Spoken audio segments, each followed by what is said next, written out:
Majelis Hakim Pengadilan Negeri Tindak Pidana Korupsi Jakarta Pusat memvonis mantan Menteri Komunikasi dan Informatika Johnny G. Plate dengan hukuman 15 tahun penjara. Vonis diberikan usai Johnny terbukti melakukan tindak pidana korupsi BTS Kominfo yang merugikan keuangan negara sebesar 8,3 triliun.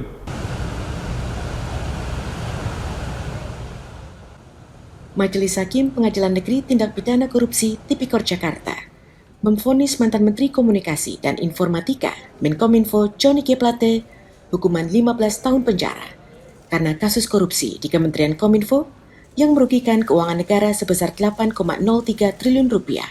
Mantan Menkominfo tersebut juga divonis denda sebesar 1 miliar rupiah, subsidiar 6 bulan kurungan, dan membayar uang pengganti sebesar 15,5 miliar rupiah, subsidiar 2 tahun kurungan penjara. Ketua Majelis Hakim Pengadilan Tipikor Jakarta, Fazal Henry, dalam sidang putusan di Jakarta, Rabu 8 November menyatakan, Johnny telah terbukti secara sah dan meyakinkan bersalah melakukan tindak pidana korupsi secara bersama-sama, sebagaimana dakwaan ke-1 primer pasal 2 ayat 1 Yunto, pasal 18 Undang-Undang Pemberantasan Tipikor, Yunto pasal 55 ayat 1 ke-1 KUHP. Menjatuhkan pidana kepada terdakwa dengan pidana penjara selama 15 tahun dan denda sebesar 1 miliar rupiah dengan ketentuan apabila denda tersebut tidak dibayar akan diganti dengan pidana kurungan selama 6 bulan.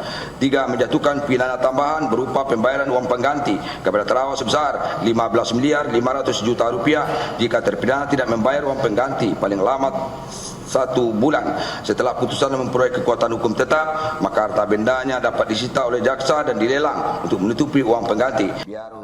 Selain Johnny, Majelis Hakim turut memvonis mantan Direktur Utama Bakti Kominfo, Anang Ahmad Latif, serta mantan tenaga ahli Human Development Universitas Indonesia, Yohan Suryanto, atas kasus yang sama.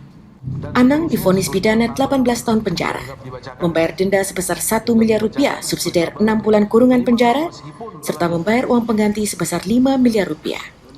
Sementara Yohan divonis pidana penjara selama 5 tahun, denda 200 juta rupiah, subsidiar 3 bulan kurungan, dan membayar uang pengganti sebesar 400 juta rupiah, dikurangi 43 juta rupiah, subsidiar 1 tahun penjara.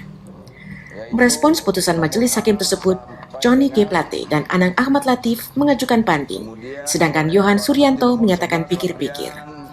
Adapun dalam kasus korupsi di Kominfo, ketiga terdakwa mendapat keuntungan yang besar, yakni Johnny G. Plate menerima uang sebesar 17,8 miliar rupiah, Anang Ahmad Latif menerima uang 5 miliar rupiah, dan Yohan Suryanto menerima 453,6 juta rupiah. Dari Jakarta, Agatha Olivia, Doni Aditra, Kantor Berita Antara, mewartakan.